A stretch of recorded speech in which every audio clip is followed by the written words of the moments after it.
E benefícios lado a lado.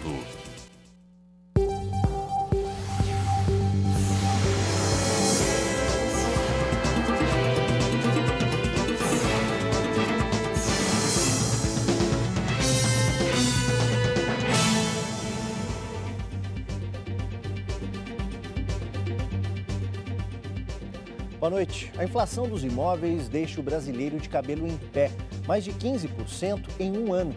Imagine só que um apartamento de 50 metros quadrados já é alugado por R$ 2.500 em São Paulo, dependendo da região.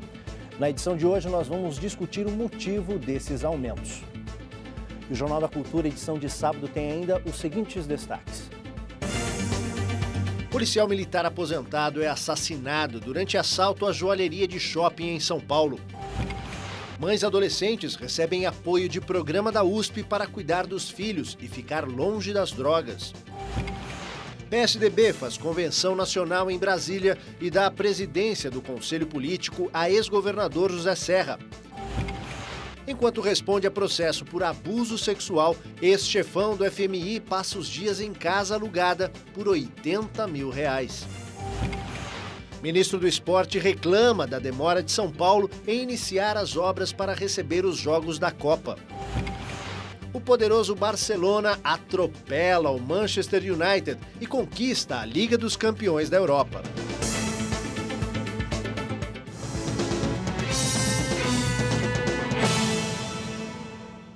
Uma pessoa morreu no assalto a uma joalheria num shopping de São Paulo. 2 assaltantes foram presos. O crime aconteceu no início da tarde no shopping Metrô Itaquera, na zona leste da capital paulista. 2 homens entraram na Casa das Alianças e ameaçaram jogar uma bomba no local. Depois do roubo, foram surpreendidos por um policial militar aposentado que fazia compras no shopping. Ele tentou deter os assaltantes que fugiam. Um segundo meliante apanhou essa arma, efetuando disparos contra esse policial aposentado, que infelizmente, apesar de ter sido socorrido, entrou em óbito. A polícia especializada detonou o pacote que conteria a bomba, mas ela era falsa. Os 2 assaltantes foram presos e as joias recuperadas. No período de 1 ano, já foram registrados pelo menos 20 casos de assaltos a joalherias de shoppings na região metropolitana de São Paulo. 3 policiais militares foram presos hoje, acusados de tentativa de assalto a uma agência bancária. A tentativa de assalto aconteceu na agência do Banco do Brasil, no Jabaquara, na zona sul de São Paulo. Os PMs Marcelo Iar e Emerson Apolinário Teixeira foram surpreendidos na madrugada de hoje no primeiro andar do prédio com o material que seria usado na ação. Um terceiro policial militar foi preso de manhã. Ele é acusado de dar cobertura e teria mandado uma mensagem por celular para os colegas dentro da agência, avisando que outros policiais estavam chegando. Os 3 detidos foram levados para o presídio Romão Gomes, na zona norte de São Paulo.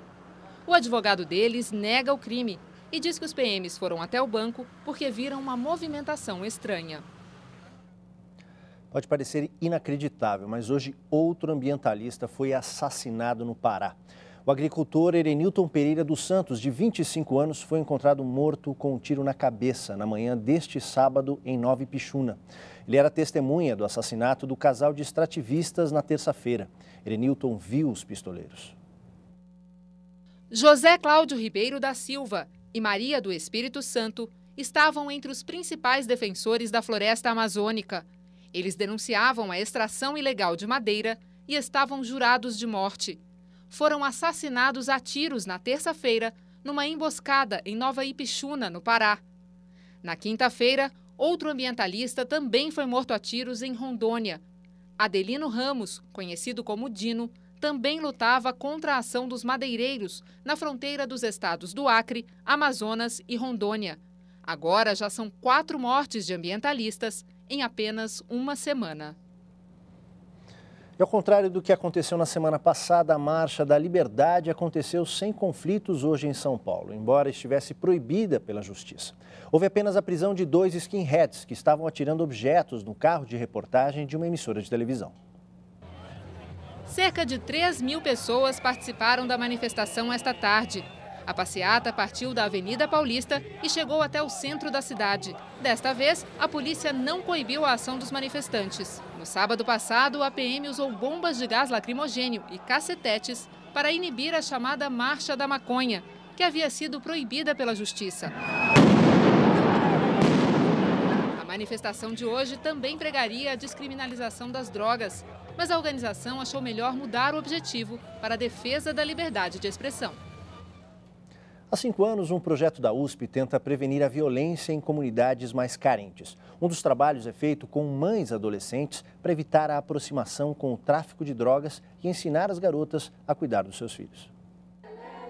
A brincadeira com as crianças é uma forma de despertar nessas jovens mães o prazer de se relacionar com os filhos.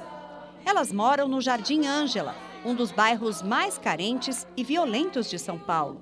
Sem experiência e muitas vezes abandonadas pelos companheiros, elas precisam de orientação para cuidar das crianças.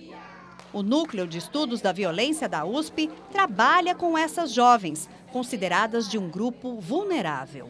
Dentro desses, tem os vulneráveis ao quadrado, que a gente pode chamar assim, que são quem? Os filhos dessas adolescentes. Então, nesse caso, não era mais aquela política de prevenir a gravidez na adolescência, porque ela já engravidou. Nesse caso, o que a gente tem que fazer? Então, o que a gente pode propiciar de melhor para essa criança, filho dessa adolescente? Uma funcionária vai de casa em casa verificar como estão os bebês e esclarece as dúvidas das mães. Renata é uma dessas visitadoras. Ela também foi mãe bem jovem e sabe das dificuldades. Os adolescentes estão aí perdidos, no caso da adolescente mãe, às vezes ela está até sem um apoio familiar. Grace tem 18 anos e 2 filhos, um menino de 3 anos e uma bebê de 4 meses. E traz para cá as dúvidas que tem. A gengiba coçando, ela ensinou como se faz engatear, entendeu? O projeto Infância Saudável entra agora em uma nova fase. Os pesquisadores querem recrutar as visitadoras na própria comunidade. A psicóloga do projeto diz que, além de aprender a cuidar dos filhos, as meninas que passam por aqui conhecem seus direitos e passam a cobrar mais. Contavam que o médico mal olhava para elas, não falava nada, seu filho está ótimo, tchau, e ia embora. Então a gente começou a mostrar para elas que não era só isso. E aí a gente conversando sobre isso com elas começaram então até a questionar os médicos, a dizer, mas está escrito aqui na caderneta da criança, que elas recebem essa caderneta do Ministério da Saúde, que precisa medir, que precisa pesar, tem os gráficos que os médicos deveriam preencher. Isso para a gente é uma grande vitória. O PSDB definiu quem assume os principais cargos do partido na convenção nacional realizada neste sábado em Brasília. Depois do racha, por causa da disputa entre aliados de Aécio Neves e José Serra, os discursos foram pela unificação. Lideranças do PSDB chegaram juntas à convenção nacional, com discursos de união e críticas ao governo Dilma Rousseff. Sérgio Guerra foi reconduzido ao comando do partido. A presidência do Instituto Teotônio Vilela, o cargo mais disputado, foi para o senador Tasso Gereissati, com o apoio do mineiro Aécio Neves. O Instituto, que tem orçamento anual de 10 milhões de reais, é visto como um instrumento importante para projetos de candidatos à presidência do país. O ex-governador José Serra, que também pretendia chefiar o Instituto, acabou ganhando a presidência do Conselho Político. Esse conselho terá a função de orientar questões centrais do partido, como coligações e fusões nacionais. Contará com a participação de governadores como Geraldo Alckmin e também do ex-presidente Fernando Henrique Cardoso.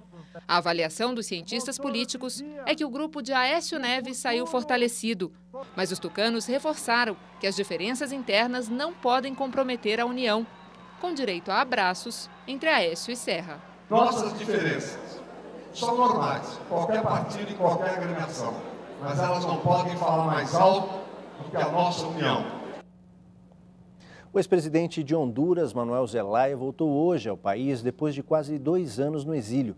Zelaya foi derrubado por um golpe e, nos primeiros meses afastado do poder, se refugiou na Embaixada do Brasil, onde recebeu o apoio do então presidente Lula.